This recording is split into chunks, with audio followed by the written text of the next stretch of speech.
night here, early November 2022. Rosie, Vegas Rosie here, YouTube's one and only transgender sports handicapper. Here to talk about rants and raves for week 10 of college football and week number 9 of the NFL. And boy, it was the week where we separate the wheat from the chaff here.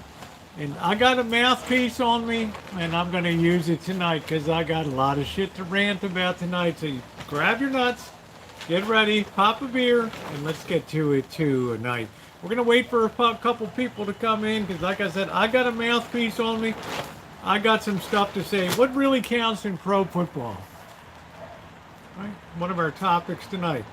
What went wrong with Tennessee on Saturday? What went right with LSU against Alabama on Saturday? It was a hell of a, it's getting right down to the nitty gritty now of who's going to be representing in conference. And for the first time in my memory, Alabama has now lost 2 games in a row. But we got a lot of other stuff to talk about too. Let me get the side chat on here as we get going this evening, and thanks to those of you who will be there and the hundreds of people who will watch this afterward tonight. Let me see if I can get this up. I am freezing out here tonight. It is cold here, so let's see if we can get this up here. All right, and here we go. So we'll also be talking. I'm going to grab my notebook and a little book. I'm going to grab that right now so we can get some. What the hell happened here?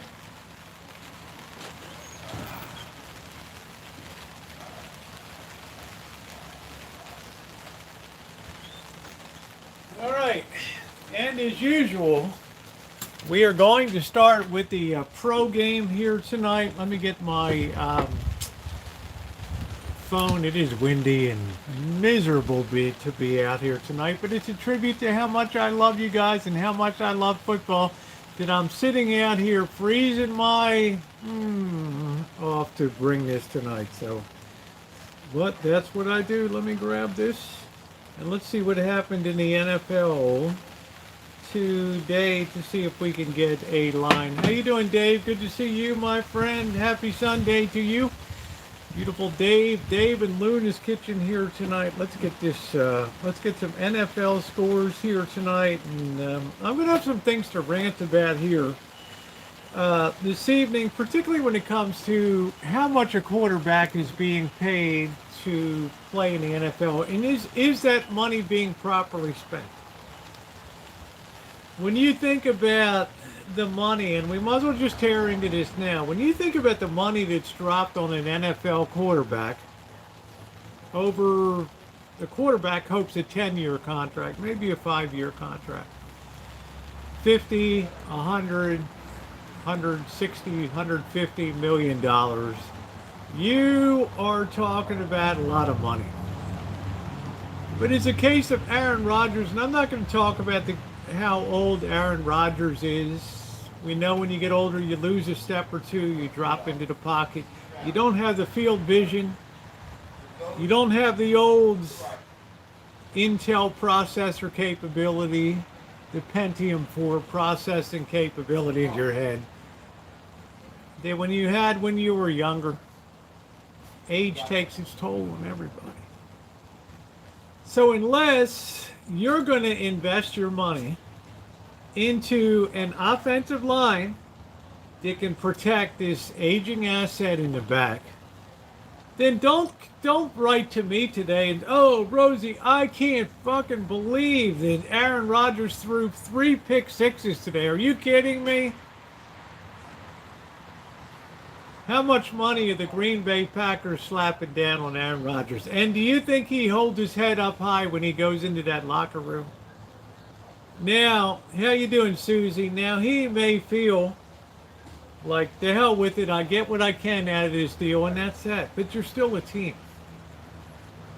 But can I totally blame him for the collapse of the Green Bay Packers? No, I just think we put too much emphasis on the quarterback situation in a league that stresses parity tremendously here, meaning evenness of expected performance amongst teams. to the extent that Kansas City struggled a bit. The Ravens have, my wonderful Ravens, lumpy up and down. Only the Eagles have managed to come in and really, right, punch. And even the Bills today went down to the Jets. And don't say I didn't tell you so on Wednesday with the picks. Because the Jets are all that and a bunch of candy too on top of it. You need to make sure when you put a football team together to not lose sight of the fact that the offensive line is the heart and soul of the whole operation that you're going to put on the field for the offense. By giving the quarterback protection, you free up a running game. By giving a quarterback protection, you give him that critical half a second, 1 second extra look that can mean the difference between a tight end going in on a slant across the middle and hitting him or being sacked in the pocket. I don't know of any game. How big and strong you lift on 2 to 4 depending on their size. Can you answer a question? Football players say how big and they can. I really don't know. I don't know, Flan. What I'm saying is, if I'm building a football team, the first thing I want to do is get the best offensive line that I can get. These guys that are athletic in their position, you don't mistake size with athleticism. Okay, because a guy that can control his position, tackle, guard, or whatever, is worth his weight in gold with athleticism. And what's plaguing the Green Bay Packers is that Rodgers has no time to do it, wipe his ass, nothing, no time to do anything in the pocket. He doesn't even have time to grab his nuts. Okay, he's pissing down his leg because here comes the defensive line. I feel bad. Okay, how you doing, Scott? I feel bad because they dumped a bunch of money in this guy that's going to be with them for a while. All right. Same way I feel about Tom Brady. It's like, dude, step down. Right? Go out when the applause is loudest. Hanging on to what? Hanging on to some hope that you're going to repeat as some type of conference champion or something like that. We have Lamar Jackson who's stepping up this year. And the best thing that Steve Bostic, the owner of the Ravens, said was go out and play the game. When you're done your contract year, then we'll talk again. If we lose you to another team, so be it. All right? Who does that put the pressure on? It puts the pressure on Lamar Jackson to perform. If I'm putting a team together, I want defense. I want hard-hitting cornerbacks, safeties. I want a middle linebacker that scares the living shit out of people. I want a tight end to think twice about before he goes on a slant pass across the middle and gets his ass nailed by somebody like Ronnie Lott of the San Francisco 49ers in his day. That's the difference between him potentially taking his eyes off the ball. Where's Ronnie Lott? Right? If you don't give the quarterback time, he will make mistakes. No time to free up a receiver. You have got to have a great offensive line, or your performance is going to suffer just like Green Bay. And I don't care who's playing back there. I don't care if it's Lamar Jackson. I don't care if Patrick Mahomes. I don't care if it's Fields from Chicago. I don't give a shit if it's Josh from Buffalo. I don't care. Right? If you're under pressure, it's going to fuck up your whole running game, and it's going to screw up everything. Elway pulled quite a few under 2-minute miracles. Well, the Baltimore Colts were the ones that originated the 2-minute drill. No huddle, just get down the field. All right, the Dallas Cowboys originated the shotgun formation. All right, let's just be clear about it. All right, we always hated John Elway because he pissed on the Baltimore Colts and didn't sign with them. And well, it was the beginning and the end of the greatest franchise, one of the greatest franchises in NFL history. But that's not the subject for tonight because we got a lot of crap to get into here tonight. Let's get some scores going here tonight. All right, this was a hell of a week. We opened up with the Eagles taking care of the Texans, no big deal. Eagles continue to perform, the Philadelphia Eagles continue to perform at a superb level. They're lucky. They've not had the injury train come through town. Well, that's fine, Susie, because I hate Elway's guts and I always will. And I hate Irsay's guts and I always will.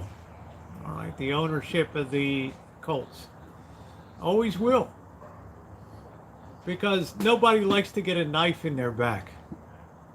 But I'm not going to go there. If you think it's okay to knife people in the back, then you run with that. You love it. Okay, that's fine. All right. Colts and Patriots. The Colts are a dumpster fire. Total dumpster fire. Overtime, Tennessee, both 5-2. Just an update. Okay, thank you. We're still working on that. All right, we're still working that.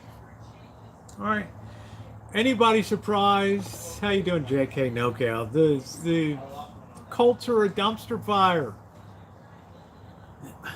You might as well grab the kid from Indiana, stick his ass in his quarterback, to Indiana University, and stick his ass in the quarterback. Stick a fork in the Colts, they're done. They're not going anywhere. All right? Predicted. Told you, Patriots are going to go up there and get it done. Packers and the Lions. Packers have no offensive line whatsoever. Good defense. But when your defense is on the field 3/4 of the field, you've got a really big problem. Ask Iowa. They held tight against, Ohio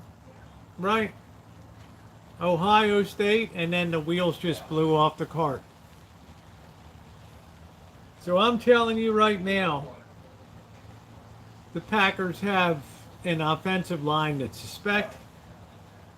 Aaron Rodgers has no time to unload the ball. He threw 3 interceptions today. 3. Please tell me the last time that Aaron Rodgers, the pride of Cal, please tell me the last time that Aaron Rodgers threw 3 interceptions in a game. I'll wait. All right. He does not have the tools to win, so I cannot blame Aaron Rodgers. I can blame the Packers organization for putting way too much emphasis on the quarterback and the contract and not enough emphasis on the offensive line. The offensive line is there for one reason, to buy you time in the pocket on the pass play, which means you got to be able to pick up the edge rusher coming in. You got to be able to pick up the safety coming in on a blitz or somebody like that. That's what good offensive line does. And you've got to be able to cross block, go through, open up holes, take out a linebacker if you need to and hurt somebody, and open up pockets for the running game. Therefore, you free up the passing game. The Packers are the exact opposite of that. They're predictable. What are they going to do on 3rd and long? They're what they always do, throw the ball. Have the safety come in, blitz, throw the pick. It's, grab your nuts, it's over. They ain't gone anywhere this year, but you already knew that. All right, Chargers and Falcons. I was really surprised the Falcons at home couldn't get this done. No shame, 20-17. Not the worst thing in the world. Okay, the Bills and the Jets. What did I tell you on Wednesday night? Bills are an elite team. But the Jets, if they come in on a good night, they can beat any team in the NFL. All right? Just the way I feel about the Jets. They're a well-constructed team. They've got a great running game. They've got good balance in their offense, and they've got a great kick-ass defense. It may have been unexpected, Brian Davis, but I talked about the chances for a Jets upset on Wednesday night. The line was too generous for that. Okay, just saying. All right, I'm ranting. Be careful. Watch the Jets. They're getting a little bit of the lumpiness out of them, and they can be an elite level team. Vikings and Commanders. I don't know where Morning Dove is, my Minnesota connection. I told you, Minnesota is an elite level team. They had to grab their balls today, grab their nuts, not piss down their leg, and they took care of the Commanders on the road in Washington. And let me tell you, the Washington Commanders have been playing super good lately. So for the Minnesota Vikings to win that game confirms to me that they are an elite level NFL team that will probably go deep into the playoffs. And thumbs up are appreciated if you're coming in, guys. Hit that thumbs up button tonight. And to those of you hundreds of people who will be watching on the after chat, please make sure to hit that thumbs up button and hit that bell, subscribe. Make sure to hit the B channel too, the Rosie Murphy channel, where we'll be taking this analysis over to very shortly. So the Vikings got it done today against a very, very good Commanders team. I'm impressed. I am impressed. Panthers and the Bengals bouncing back after that disastrous loss to Cleveland last week. Expect good things out of Cleveland. Been saying it, okay, but the Bengalis took care of the Panthers today. No big surprise there. Raiders were up 17-0 today, and they pissed it away to the Jaguars. All right, learn how to tackle. Right, no arm tackles, no leg tackles. Learn, go back, get the fucking Vince Lombardi guide to proper tackling and refresh the team. All right, all I see is when somebody breaks into the clear, I see linebackers pissing down their leg because they're scared, or safeties, they got to go tackle somebody. All right, they're giving some half-ass dive. So the film's, oh, I tried to get him, you know, yeah, you just put your hand out and you gave him a high five as he went by. Right? Why can't this Raiders team tackle? I got no idea. They're just I don't know. How do you blow a 17-point lead? Well, the Jaguars came in, and remember, I liked the Jaguars early in the year. Might be nice if they finish strong. So I don't look like a total dick as the season winds down. But Jaguars went in there, they got it taken care of, and they took care of the Raiders 27-20. Shame on you, Raiders. You're not going anywhere this season. Dolphins and the Bears. I've told you guys for a while, Justin Fields, the quarterback for the Bears, is getting his feet acclimated in the NFL. And every week I see this kid growing in stature and performance. And I'm feeling better and better about the Chicago Bears going forward. Hey, how you doing, Dara? Are they going to be in the playoffs? I don't think so. But when Fields comes out next year,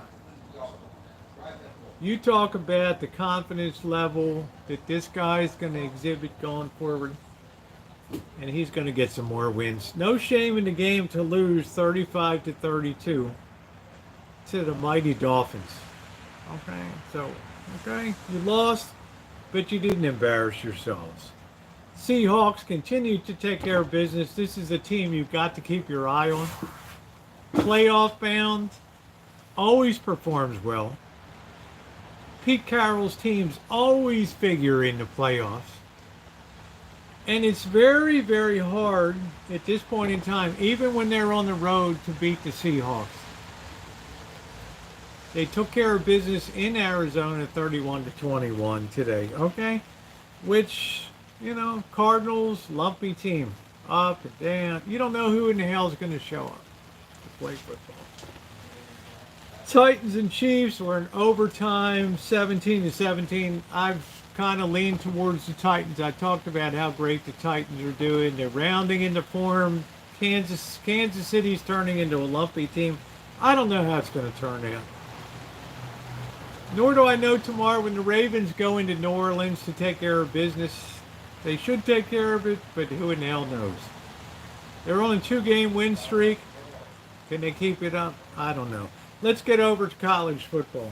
All right, because this is where the real fun was on the weekend. So let's go to NCAA scores PFF. And this is where, and this week we went 7-8 on the week. Lost a double on Boise State. Well, we'll talk about that in a bit here. We had some glory and we had some gore this week. Just saying. All right. Let's go down some of the scores that, as they happen this week. Let this spool up here. Come on. Let's get the scores up. Let me put this on Wi-Fi here. This damn thing is so slow. All right. Let's get our week 10. Ball State and Kent State, who cares? Ball State won 27-20 on that. I don't put any money on that. Buffalo and Ohio. All right, who cares? Western Michigan, Bowling Green, Central Michigan, Northern Illinois. I know my friend Luce made some money on Central Michigan, but Central Michigan was 2-6 going into the game. They're way too lumpy. All right, you cannot put money on Central Michigan and expect to get a payoff on that. Appalachian State lost to Coastal Carolina in the, I think in the fourth quarter there. Stick a fork in Appalachian State. James Madison busted their backs this season, and they're never the same since. They were 5-3 going into the game. They're 5-4 now, and Coastal Carolina is 8-1. All right, but the level of competition that Coastal Carolina has played is not elite level competition. So, you know, would I put money on Coastal Carolina? It depends who they're playing. But circle them and make a note, because obviously they're not a lumpy team. They're a team that's accustomed to winning. Massachusetts and Connecticut, who cares, man? Really, you going to put money on either one of these teams? Duke and Boston College. We picked Duke. The line was 9.5, minus Duke laying 9.5 points. They were playing Boston College at Boston College. Duke wins 38-31. I'm sitting there. We got this covered. It's less than a minute to play in the game. And freaking Boston College backdoors us with a touchdown in the last, 28 seconds or something. Screws the line up. Blows the bet, we lose. All right. But don't let that affect you, because Duke has played tremendous football. They're kind of fading, wavering a little bit, but Duke is 6-3, and they're still rolling along pretty good. But did I appreciate being backdoored at the last minute of that game? No. All right? Because we had easy in the pocket with that game. And then all of a sudden, Duke's defense pisses down their leg, and we lose the bet. Okay. Oregon State and Washington. We bet we had Oregon State. What do we have here? Where in the hell is that? We had Oregon State 4.5 against the Washington Huskies. The Huskies won, but they won by 3 points, so we covered on our Oregon State. I watched a little bit of this game, this Oregon State Washington Huskies games. Penix is a good quarterback I'm not going to take anything away from the Washington Huskies. They sit at 7-2 now. They're a good team. Could they beat you? Well, I'm not going to let the cat out of the bag. they're really rounding into some decent form now. All right. Washington is, are they elite? No, they're not, but they still play very good football.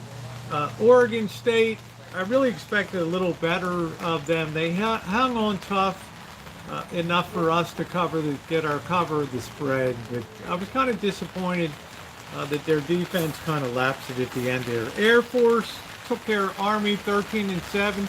Sorry about the noise, raining a little bit tonight. Now, rant time.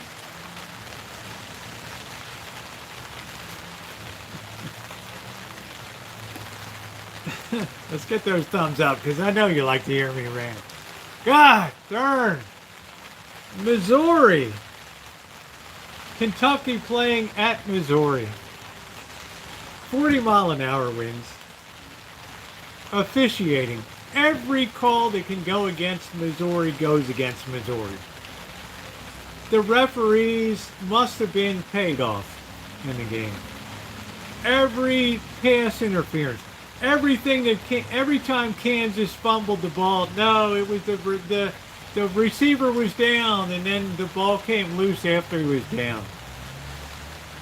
Right, the kicker was in the kick box today. You know, he was in the kick box at the, punting or whatever. Every damn decision. Missouri should have won this game by 2 touchdowns. And Kentucky ends up winning by 4 points. We had Missouri by 2 points, so of course we're not cashing, we're losing. Hey Aussie, how you doing? And I'm just so damn mad. I almost kicked in the TV. All right, I was so pissed off. I could not believe how bad the officiating was in the game. Every review went against Missouri, every single one.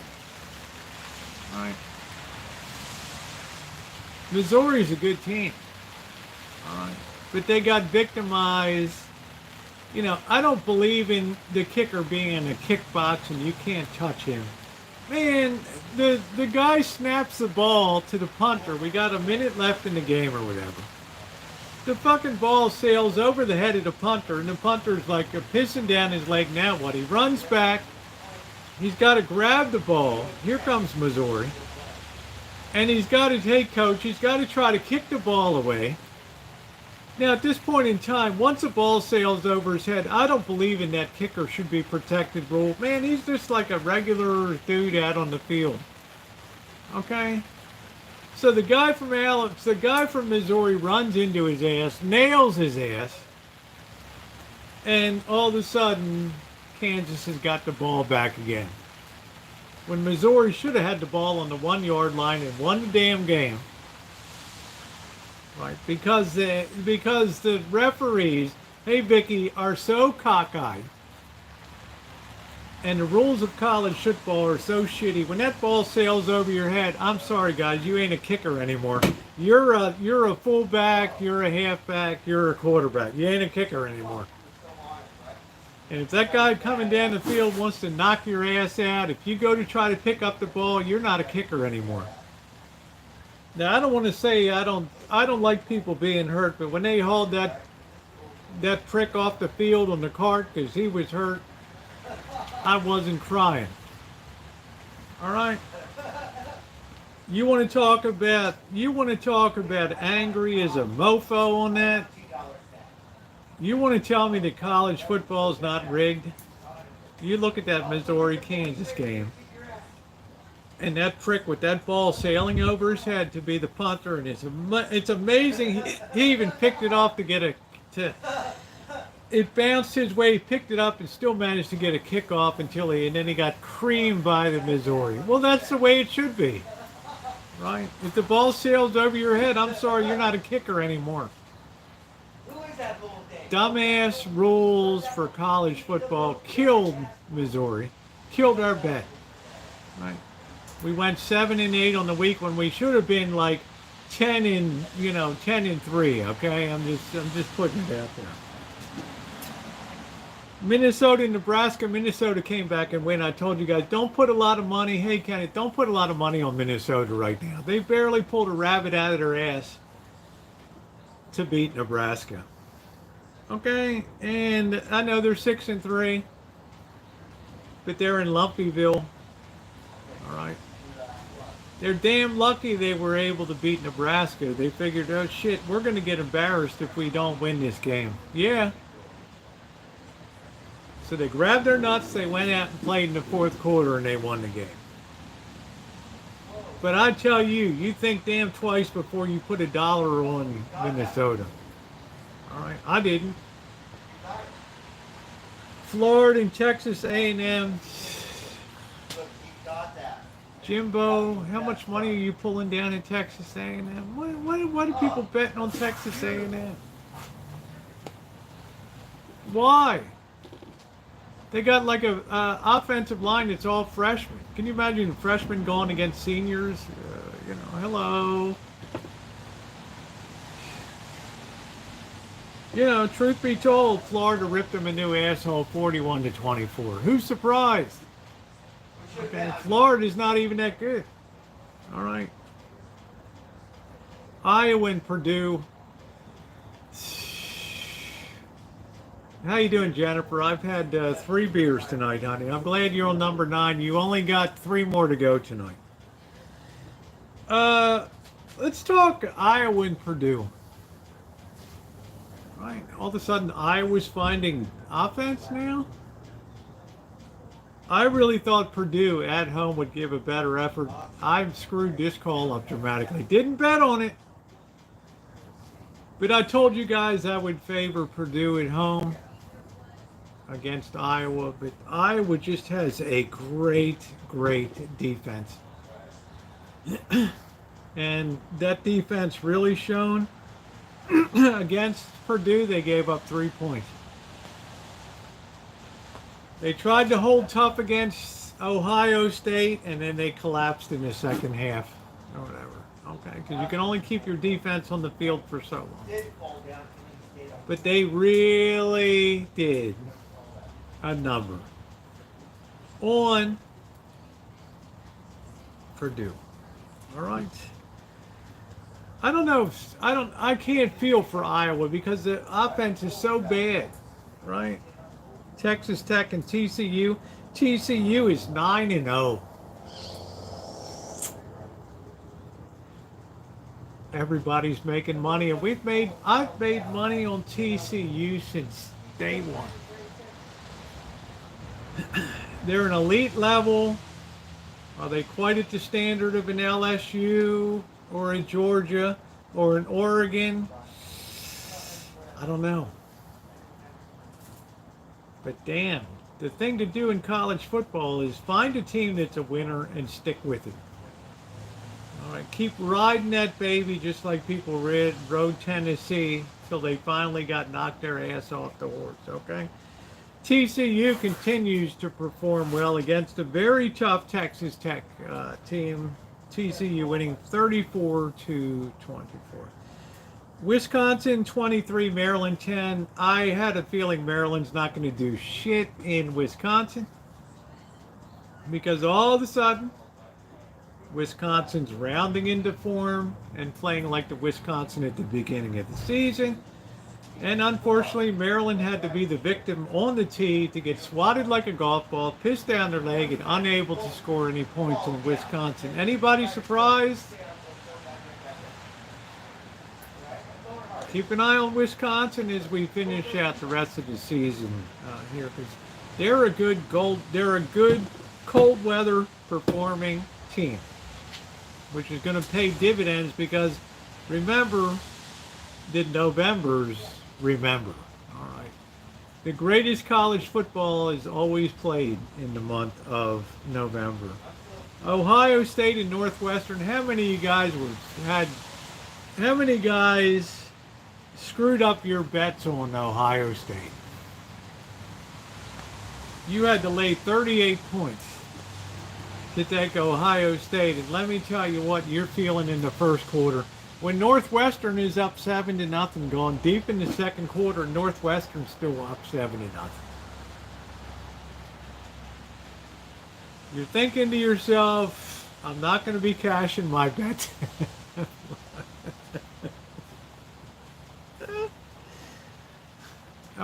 just don't like Ohio State that much. I'm sorry, man. 21-7. They had their hands full with Northwestern. Northwestern was 1-7 going into the game, and Ohio State was 8-0.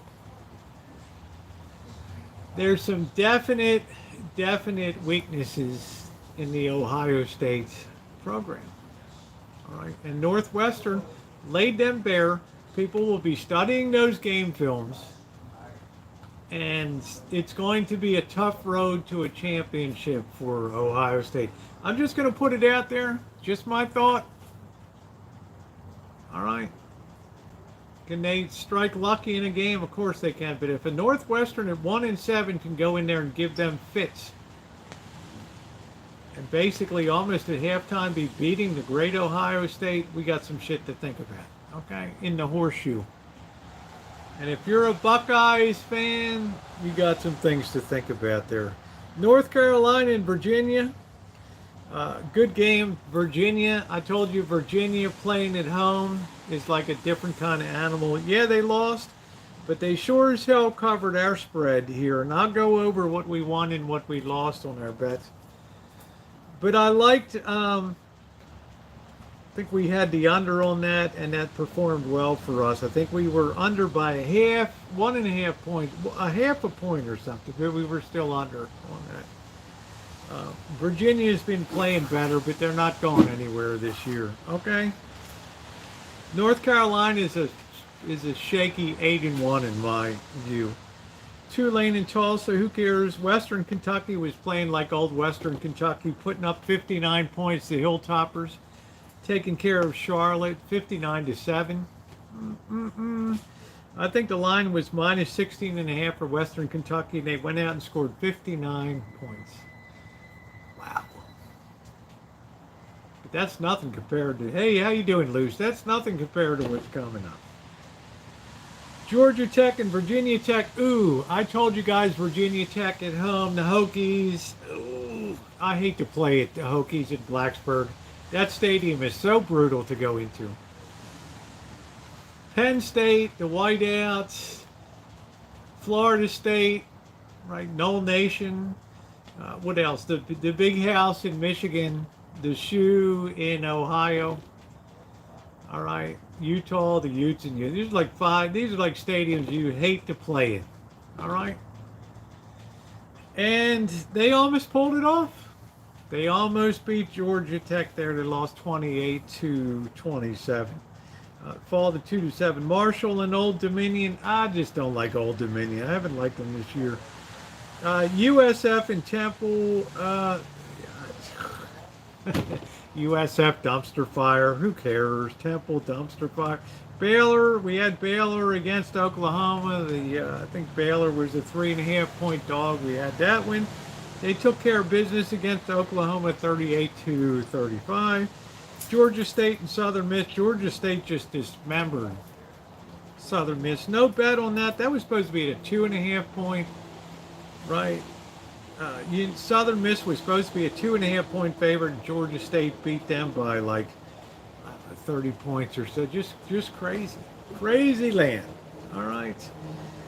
Louisiana took care of Middle Tennessee. Kansas at Oklahoma State. Kind of surprised me here. Don't think we had Oklahoma State. Don't think we had anything on that, but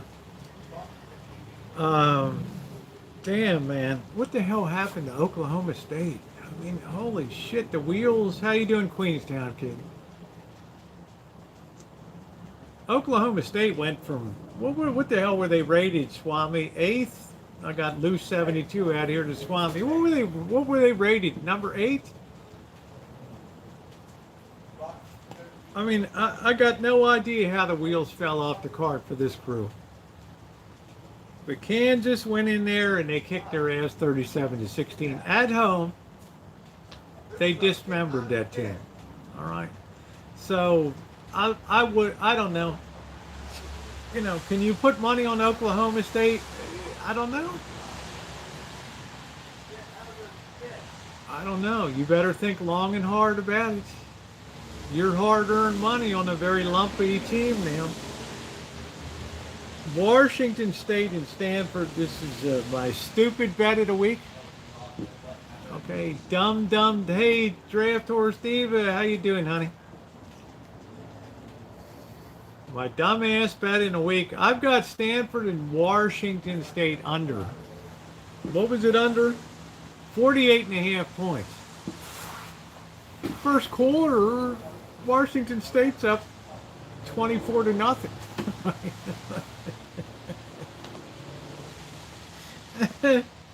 Not only does this game go over, this game goes over 65 points, right? Washington State, I really thought Stanford's defense would show up and play a little more, but they pissed down their leg, and they just couldn't do it at all. All right, so, bad season for Stanford. All right, I know we're going to talk about that SMU, that ridiculous game. Michigan State and Illinois, boy, what a tough day for Illinois. I talked about that. Hi, Barry. I talked about this on Wednesday night. This Illinois and Michigan State. And I had a little bit of a fear factor about Michigan State going into Illinois. To Kelly, to the point that I didn't want to bet Illinois. And I've always bet Illinois. And they've always cashed for me. But I laid off Illinois, so what did they do? At home, they pissed down their leg and they lost to Michigan State. Oregon and Colorado. All right. All right. We got a big spread here, and I'm thinking, oh, God. All right. We got a big-ass spread to cover here, man. We got a big-ass spread. We got Oregon, right. What was it? What was the line there? We got 31.5 points. Now the problem with this game is when Oregon goes to play Colorado, you know Oregon's going to win. All right? But you're not going to make money betting the money line because you're going to have to put down $5,000 to win 100. All right? It's not worth it. Question is, at what point is Oregon going to call off the dogs? At what point are they going to put their second, third team in, their depth chart, get people in there to give them a workout, and all of a sudden, all right, Colorado is rolling over, they're scoring points, and maybe they don't cover. 31.5 points is a lot. Thank God at the end of the night that Oregon covered 39 points. 149 to 10. Tennessee and Georgia. I could not. Hey, how you doing, Jero? Yeah, they pulled one out today. What's up? This was the first week. All season. We're in week 10. That I did not back Tennessee. Because to me, this was their first real elite level test. Generally, when you get to one, I like to stand back and see how they perform. Now, what I knew would to happen, the over-under on this was 69.5 points. When Mr. Z and I got this bet down, let me see what the hell this thing was. Yeah, it was, 65.5 points.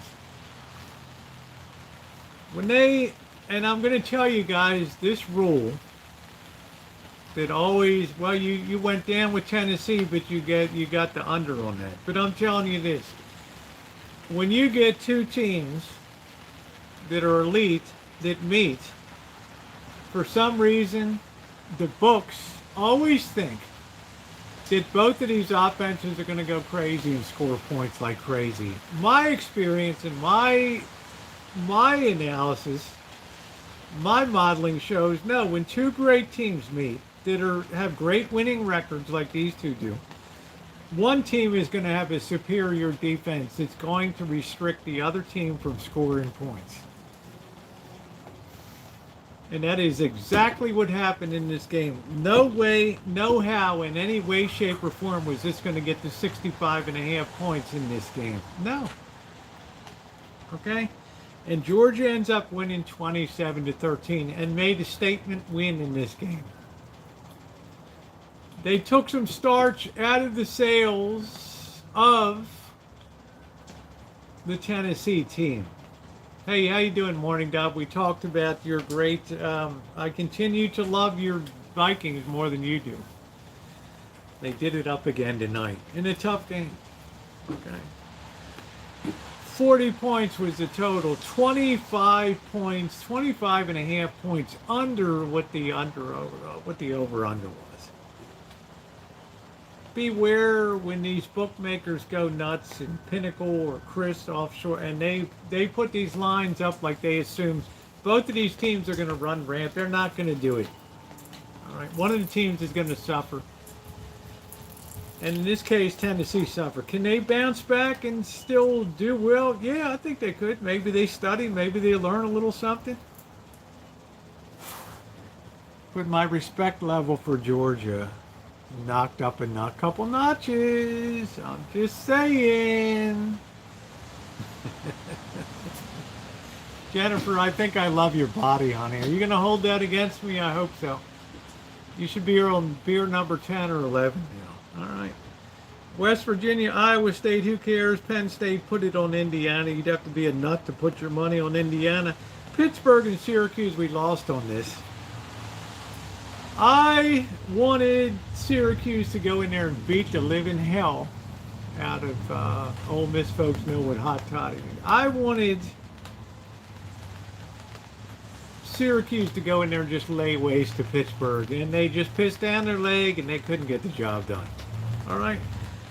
Pittsburgh wins 19-9. Some screwed up defensive struggle. And I just don't like Syracuse. I wanted to like him. I can't stand Pittsburgh.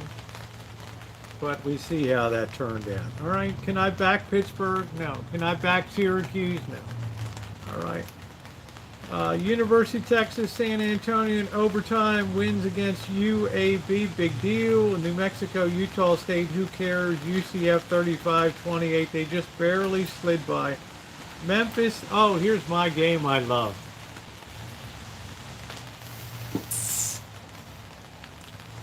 My Liberty.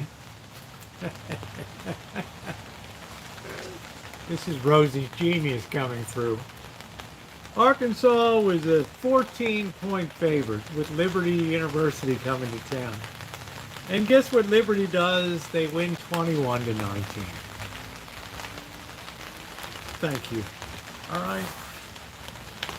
I'll tell you, Liberty is a darn good football team.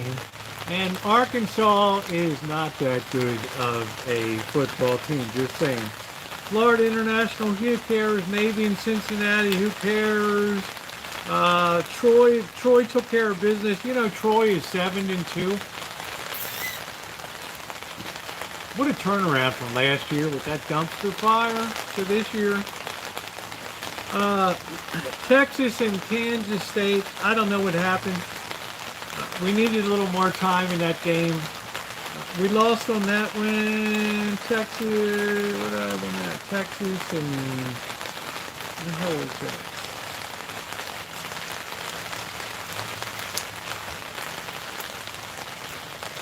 Oh yeah, Kansas State was 2.5 points underdog, and we had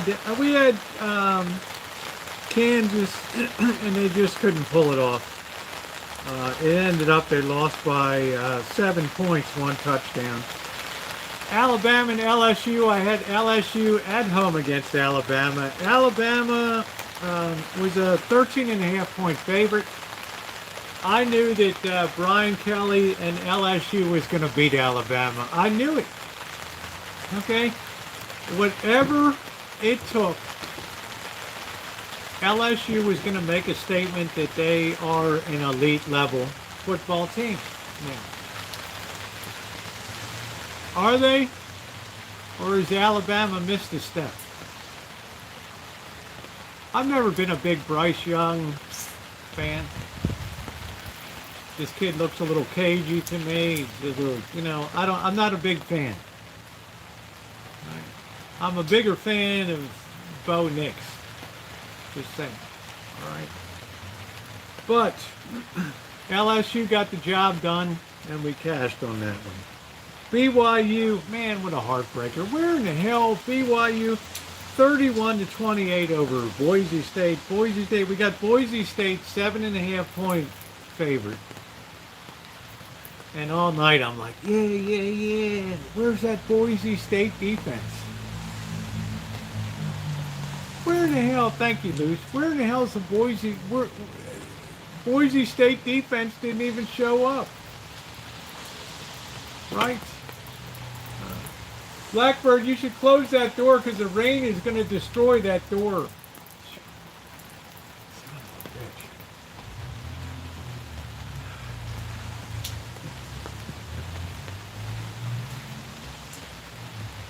Okay, so BYU wins one. We lose. We lost the double bet. We had the under 55.5. The game goes off at 59 points. Finishes. And we got BYU laying 7, so we get a double loss on that baby. Okay. Painful. Michigan, Rutgers, who cares? South Carolina, Vanderbilt, we had the under 49.5 on that. That was a disastrous game. That came in at 65 points or something like that. Okay? I really thought Vanderbilt would give a better shot on defense, but they didn't. Arizona and Utah. Utah took care of business. Clemson and Notre Dame. Told you guys. Fight for old Notre Dame. Do. We're not the same. We're gonna kick your ass because we're playing elite level football. When I think of how far this team has come, from losing to Marshall, right, with Buckner as quarterback, and look at what these guys are doing now. Notre Dame beats Clemson. Luce, what do we think about? What are we supposed to conclude about Notre Dame now? What should we say about Notre Dame? I want to tell you what, Luce. I just don't know how. Good night, Flaunt. They have no lumpiness in their program whatsoever. We'll just have to keep an eye on them. Florida State 45, Miami, Florida, big deal. James Madison, I knew they'd piss down their leg. 34-10. I was off James Madison when they, a couple weeks ago when they screwed up. Wake Forest, North Carolina State, I'm surprised they beat Wake Forest, but Wake Forest should no way, no shape be anything. Cal almost beat USC, wow.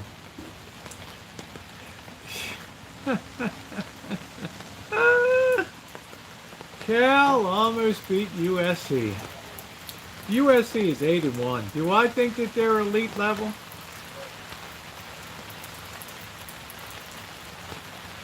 Has the defense showed up the last few weeks?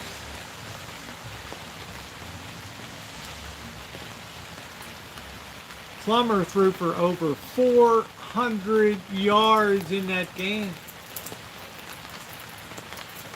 About another 2 minutes of game time, Cal could have probably won the game. We're talking about Cal here, okay? I got to downgrade USC. Okay. UCLA took care of business 50-36 against Arizona State. I don't know. Of all the teams in the NCAA, this is the one I have the hardest time getting a fix on. And sometimes they look like crap. Okay? That loss that they had, I can't remember who the hell they lost to, but it was just bad. Okay, I remember that. So I don't know. Colorado State, San Jose State, who cares? And Hawaii and Fresno State. So a very interesting week in football. So what do we conclude? So as far as we did, we lost to Duke. We got backdoored on Duke at the last 30 seconds. All right, Duke's sitting good, 30 seconds to get. They piss down their leg and they give Boston College a late touchdown. We lose our 9.5 point spread. You know, we've ridden Duke all year. They've done great for us. We lost K-State versus Texas. Okay. North Carolina, Virginia under. We won that one. Missouri and Kentucky, we lost that because of terrible officiating. Terrible. And the NCAA rules have got to be changed on the punter.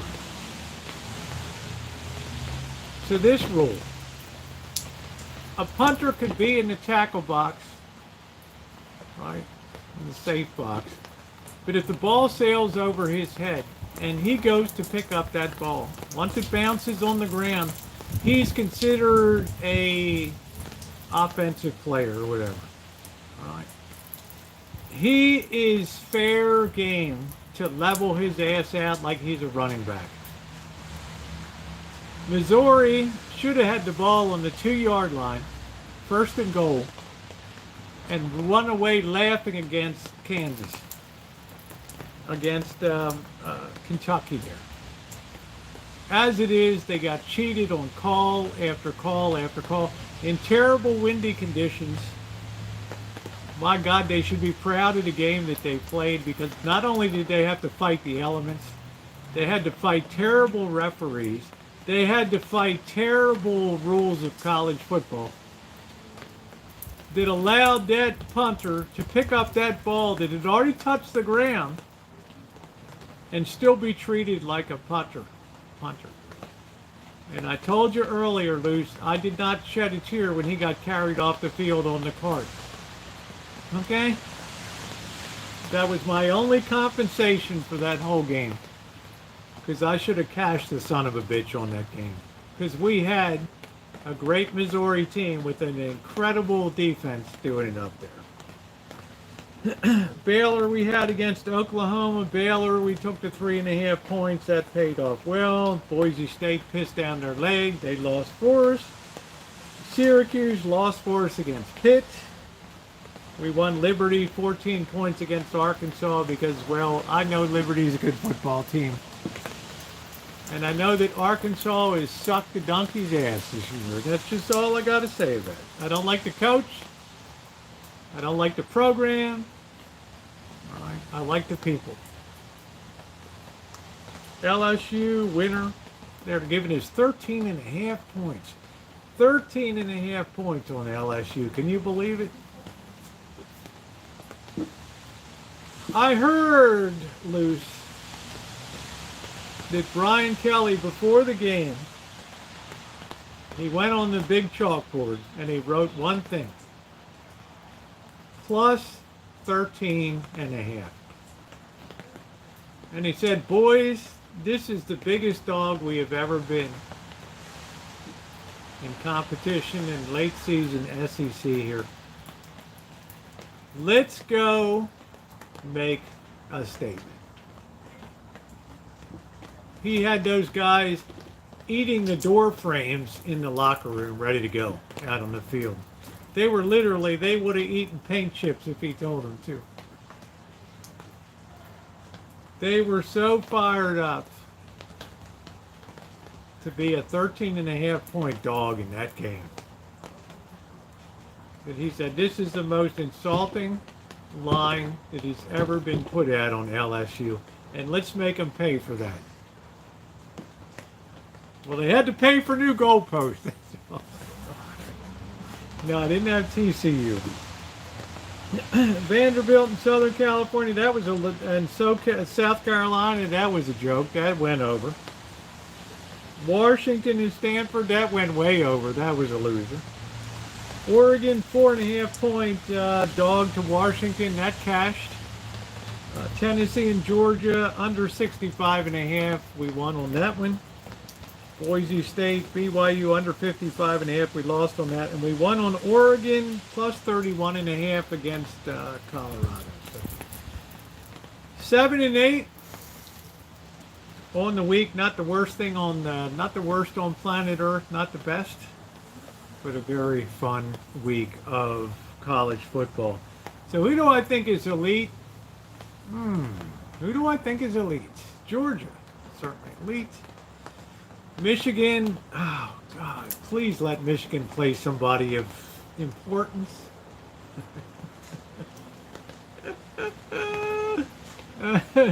Yeah, I know, Luce. I don't know how it slipped under my radar screen. I don't know. You can't win them all, right?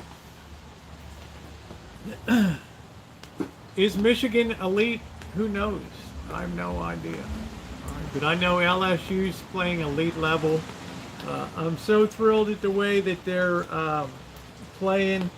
I was so happy that Liberty was able to do it up. There were some good compensating factors, and Oregon continues to fly under the radar screen. Continues to have who I think is the best quarterback in college football with Bo Nix, and we'll see. We will see. On that note, guys, we'll see you Wednesday night for our picks for week number 11 for the college football. And remember, Novembers are where we remember. The great teams of college football year in and year out are made in the month of November. So I expect that to still be the same for this season. Yes, Mattress Mac, congratulations to you. You're a great guy, $75 million. And no matter, right, Caesar's Palace said, we're glad to pay out to Mattress Mac. Bullshit. They were slamming doors in that office last night. People were laying low. The secretary, said, keep your head down. Let me tell you what. I'm so fucking happy. Caesar's got it right in the balls, man. That makes me so damn happy. Anyway, guys, on that note, congratulations to Mattress Mac. Luce is 72, the Swami, good to see you. We got another big week coming up this week. We may see if Michigan has a set or not. So, yeah, $30 million they paid out. I love it. They hate it. So, all right, guys, on that note, I'm going to close it out and wish you a wonderful night. Your thumbs up are appreciated. Please share out these streams. We sure do have a lot of fun. From Vegas, Rosie, wishing you all the best. See you Wednesday night.